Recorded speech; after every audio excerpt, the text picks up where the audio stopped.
সাথে যদি একটা মুরগির চুক্তি হয় তাহলে বুঝতে হবে যে সেইখানে চুক্তিটা কেমন হবে। আমরা কথা বলছি এ, সৌদি আরবকে নিয়ে। সৌদি আরবের যুবরাজ মোহাম্মদ বিন সালমান সুন্দর একটা চুক্তি করছে। মানে মনে মনে যে ডরাইছে সেটা তার প্রমাণ।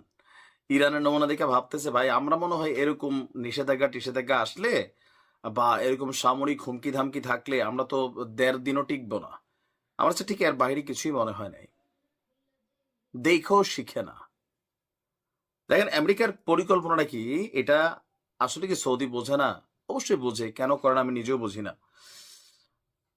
জ্বালানি বিনিয়োগ এবং বেসামরিক পারমাণবিক প্রযুক্তি নিয়ে একটা প্রাথমিক চুক্তি সই করতে যাচ্ছে যুক্তরাষ্ট্র এবং সৌদি আরব। কি চুক্তি? জ্বালানি বিনিয়োগ এবং বেসামরিক পারমাণবিক প্রযুক্তি নিয়ে, যেটা নিয়ে সারা পৃথিবী খেলছে। প্রথমে শুনতে আপনার কাছে মনে হচ্ছে খুব ফাইন, আসেন আস্তে আস্তে ভিতরে যাই। এক সংবাদ সম্মেলনে এমনটাই জানিয়েছেন মার্কিন জ্বালানি সচিব ক্রিস রাইট। মার্কিন জ্বালানি সচিবের বক্তব্য, সৌদি আরবে একটি বাণিজ্যিক পারমাণবিক বিদ্যুৎ প্রকল্প গড়ে তোলার জন্য সহযোগিতা চুক্তিটি করা হচ্ছে। এ সময় পারমাণবিক বিদ্যুৎ প্রকল্পের জন্য দেশটির ইউরেনিয়াম সহ অন্যান্য খনিজ সম্পদকে একটি প্রাকৃতিক সুবিধা হিসাবে তুলে ধরেছেন। আর এখানে সৌর প্রযুক্তি নিয়ে কাজ করার সুযোগের কথা তিনি বলেছেন।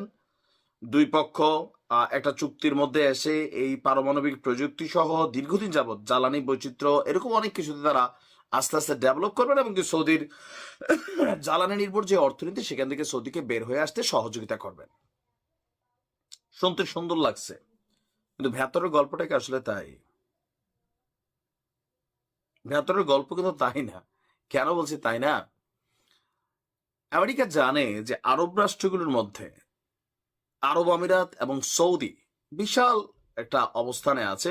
সৌদির বিশাল ভূমি, বিস্তৃত এরিয়া, প্রাকৃতিক সম্পদে কিন্তু ভরপুর। আপনি দেখেন না কয়েকদিন পরে পরে শুনি স্বর্ণের খনি, হীরার খনি, এই খনি সেই খনি পাওয়া যাচ্ছে। তো সৌদি চাইলে নিজেদেরকে পারমাণবিক শক্তিধর রাষ্ট্র হিসাবে যদি গড়ে তুলতে চায় উইথিন ফিউ ইয়ার্স, ধরেন জাস্ট কয়েক বছরের মধ্যে সৌদি কিন্তু একটা অনন্য উচ্চতা নিজেদেরকে নিতে পারবে, যেখানে আফগানিস্তান নিচ্ছে, যেখানে পাকিস্তান করতেছে, যেখানে ইরান করতেছে। তো সেইখানে সৌদি চাইলে সম্ভব কিনা? সম্ভব। আমেরিকার মাথাটা ছিল যে যে কোনো সময় সৌদি হঠাৎ করে পারমাণবিক কার্যক্রম শুরু করতে পারে। তো তাদেরকে বাহির করে এখানে যদি রাশিয়া ঢুকে অথবা চীন ঢুকে অথবা পারমাণবিক শক্তিধর অন্য কোনো দেশ ঢুকে যারা কি বলা যায় পারমাণবিক প্রযুক্তিতে সহায়তা করবে, তাহলে সৌদিকে নজরদারি করা অথবা পারমাণবিক শক্তিধর রাষ্ট্রে পরিণত হওয়ার সৌদির কিন্তু একটা চান্স থেকে যায়। কারণ আমেরিকা চাইলেই তথ্য পাবে না, জাতিসংঘের মাধ্যমে টুকটাক পাবে, কিন্তু প্রকৃত তথ্যটা পাবে না এরা আসলে কি করতেছে।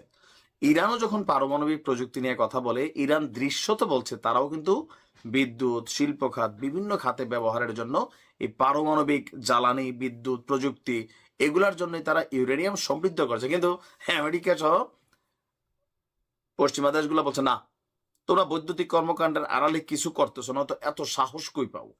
আসলে কিন্তু করতেছে, এটা আমরাও জানি, ইরানের অবস্থা থেকে বোঝাও যায়। এখন এই যে ইরানরে ধরেন সবাই মিলে অনেক বড়ানোর চেষ্টা করতেছে, কিন্তু পারতেছে না। কেন? পারমাণবিক দিক দিয়ে ইরান আগাই গেছে। ভারত পাকিস্তান মনে হচ্ছে দেরিয়ে 3বার যুদ্ধ হয়, কিন্তু হয় না। কেন? ভারতের কাছে বেশি থাকলেও পাকিস্তানের কাছে 2-4টা হলে আছে পারমাণবিক। এই জিনিসগুলো আলাদা। আপনি উত্তর কোরিয়ার খিমেরে দেখেন, যে বানাই ফেলছে ভাই সে ভাবে যাইতে পারে। বানানোর আগ পর্যন্ত আপনারা সর্বোচ্চ চেষ্টা করবেন যেন আপনি বানাইতে না পারেন। তো সৌদি আমার কাছে মনে হয় একটা মুরগির মতন শিয়ালের সাথে গিয়ে চুক্তিটা করছে, যেটা হয়তো আজকে না। আমেরিকা এই চুক্তি কয় বছরের জন্য করবে, 20 বছর, 50 বছর না দীর্ঘমেয়াদী, এটা আমরা জানি না। রাজা মারা যাবে কিন্তু চুক্তি বহাল থাকবে, এগুলো একটা ইন্টারন্যাশনাল ইস্যু। দেখা যাক সৌদির বোধোদয় কবে হবে। তবে আমেরিকা কিন্তু গেম খেলা ফেলছে, মাথায় রেখেন। ভালো থাকুন।